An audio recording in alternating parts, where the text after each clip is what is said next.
हेमंत सोरेन के खिलाफ आज सीबीआई जांच और आदेश दे सकता है झारखंड हाई कोर्ट।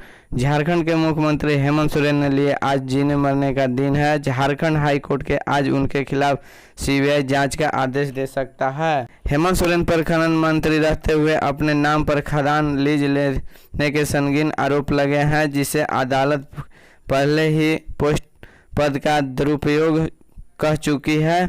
जबकि खान विभाग के सचिव आईएएस पूजा सिंघल भ्रष्टाचार और जांच एजेंसी के कोर्ट में हड़कंप मचाने वाले दस्तावेज पेश कर दावा किया है कि पूजा सिंघल के भ्रष्टाचार में सत्ता शीर्ष की भूमिका संदिग्ध है। ईडी को इस मामले में कई पुख्ता सबूत मिले हैं। सरकार के पक्षकार सुप्रीम कोर्ट के वरिष्ठ वकील कपिल सिब्बल हेमंत सोरेन का बचाव करेंगे। इस मामले में सुनवाई उच्च न्यायालय के मुख्य न्यायाधीश डॉक्टर रवि रंजन के अदालत में होगी। सुबह 10 बजे का विशेष सुनवाई के लिए यह हाई प्रोफाइल मामला सूचीबद्ध है।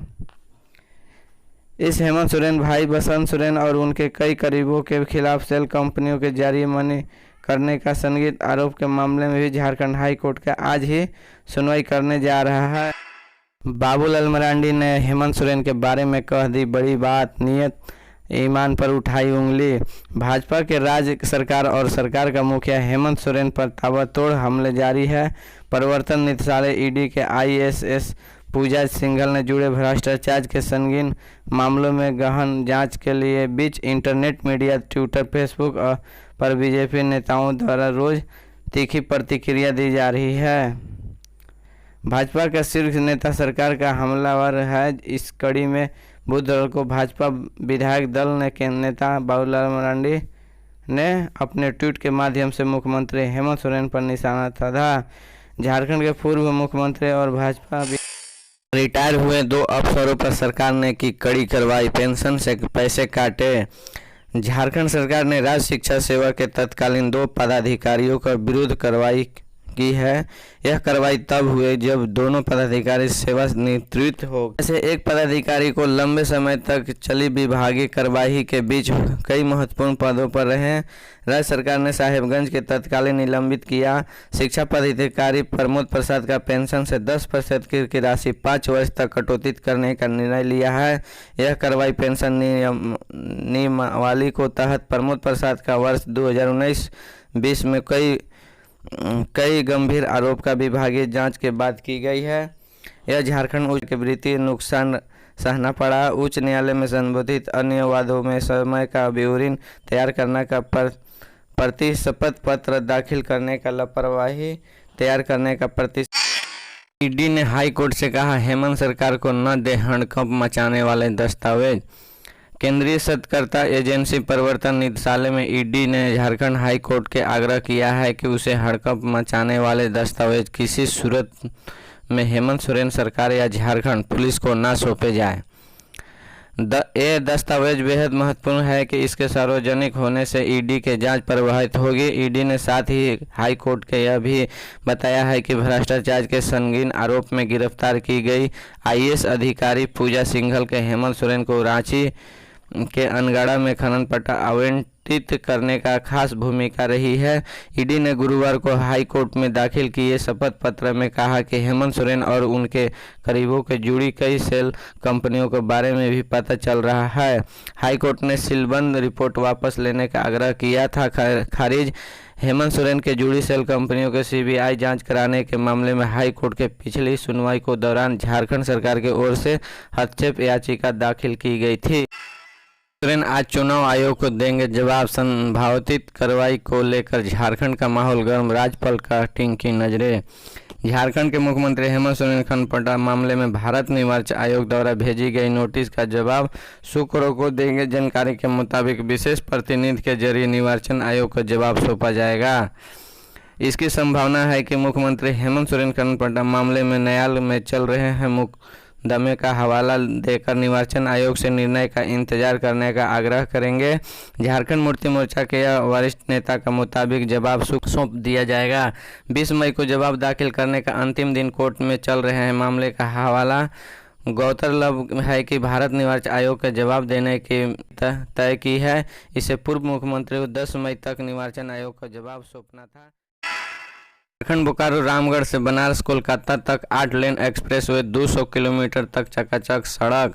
भारतीय राष्ट्रीय राजमार्ग प्राधिकरण NHAI के कोलकाता में बुधवार को आरंभ हुई 2 दिवसीय रीजनल कॉन्फ्रेंस में झारखंड की लगभग 500 किलोमीटर की नई सड़क परियोजना पर फोकस रहा। इस परियोजनाओं में बनारस से कोलकाता वाया बोकारो रामगढ़ लगभग 200 किलोमीटर के 8 लेन एक्सप्रेस के पर जल्द काम शुरू करने का लेकर प्रोजेक्ट दिया गया है। 500 किलोमीटर की नई परियोजना में 350 किलोमीटर ग्रीनफील्ड क्षेत्र में बनेगी।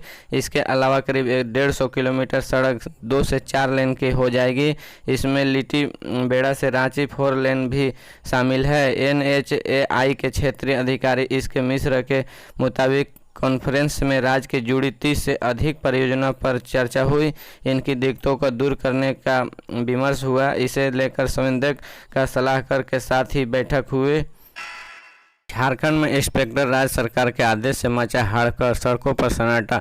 झारखंड राज्य कृषि उपज और पशुधन विपणन विधेयक 2022 को अस्थायी रूप से समाप्त करने का लिए फेडरेशन ऑफ झारखंड पास वापस लौटाया जाना यह दर्शाया है कि इस विधेयक के आहारिकता का आजमन प्रभावित होंगे। इस विधेयक के प्रभावित होने से राज्य में खाद्य वस्तुओं की कीमतों में बेतहाशा मूल्य वृद्धि होगी। साथ ही इस विधेयक के माध्यम से प्रभावित होने वाले कृषि शुल्क के आड़ में भ्रष्टाचार एवं इंस्पेक्टर राज्य के प्रोत्साहन के आशंका में रहेंगे। उपभोक्ताओं को महंगाई से बचाने के लिए पिछले 1 माह से ज़्यादा खाद्य व्यापारियों द्वारा विरोध प्रदर्शन किया जा रहा है। शिक्षा मंत्री ने टुंकी टोला प्राथमिक विद्यालय में बिजली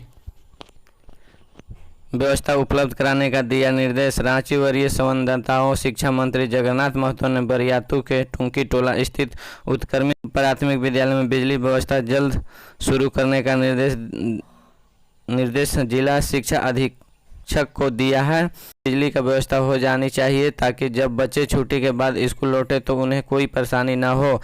आपके अपने हिंदुस्तान के इस विद्यालय में बिजली की समस्या को लेकर 15 मई तक अंक का प्रमुखता से खबर प्रकाशित की थी। हिंदुस्तान ने बताया कि 2011 में यहाँ स्कूल शुरू हुआ था। इन 11 वर्ष में भी यहाँ बिजली की व्यवस्था नहीं हो पाई। शिक्षा मंत्री ने DAC कमला सिंह को निर्देशित करते हुए कहा कि शहर के बीच स्थित स्कूलों में 11 साल के बिजली नहीं होने पर दुर्भाग्यपूर्ण है। उन्होंने तत्काल आवश्यक कार्रवाई करने का निर्देश दिया। झारखंड में मानसून से पहले 20 दिन तक चलेगा नालों की सफाई का विशेष अभियान। इसको लेकर सूबे में नगर विकास का एवं आवास विभाग में सचिव विनय कुमार चौबे ने वीडियो कॉन्फ्रेंसिंग के जरिए आयोजित समीक्षा बैठक में सभी नगर आयुक्तों को कार्यपालक पदाधिकारियों का सख्त निर्देश दिया है। उन्होंने बरसात से पहले सभी छोटे बड़े नालों सफाई 21 मई 2022 से शुरू कर दें। 10 जून 2022 का संपन्न करने का समय सीमा भी तय कर दी है। सफाई के लिए सभी नगर निकायों का 20 दिनों तक स्पेशल ड्राइव चलेगा। बैठक में निकाय और वर्ग स्वच्छता से जुड़ी योजनाओं के प्रगति के समीक्षा में बाद सचिव ने कहा कि बरसात शुरू होने से पहले नालों की सफाई हो जाने से शहरों में जल जमाव का समस्या बहुत हद तक कम हो जाएगी। हवा से गिरा यूनिक पोल, 4 वाहन क्षतिग्रस्त। जागरण संवाददाताओं देवघर जसडी मूर्ख मार्ग पर VIP चौक के समीप गुरुवार शाम चली तेज हवा। बारिश के प्रसार के लिए लगाया गया यूनिक पोल गिर गया।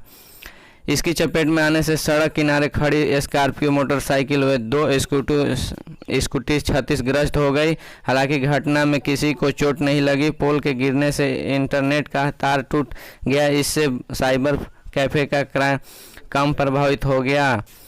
प्रदर्शित के अनुसार हवा व बारिश के दौरान यूनिक पोल के नीचे में लगाया नट बोल्ट उखड़ गया। बारिश के कारण लोग दुकान के अंदर थे, अन्यथा कई लोग घायल हो सकते थे। यह रोड काफ़ी व्यस्त रहता है। अक्सर इस रास्ते में बड़ी संख्या में 3, 4 व 2 पहिया का अलावा पैदल राजगीरों का आना जाना लग रहा है।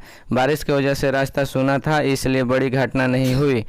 निगम की ओर से अधिकृत एजेंसी ने शहर के विभिन्न चौक चौराहे पर इसे लगाया था। आसपास के लोगों का कहना है कि लगभग 3 से 4 महीने पूर्व ही पोल लगाया गया।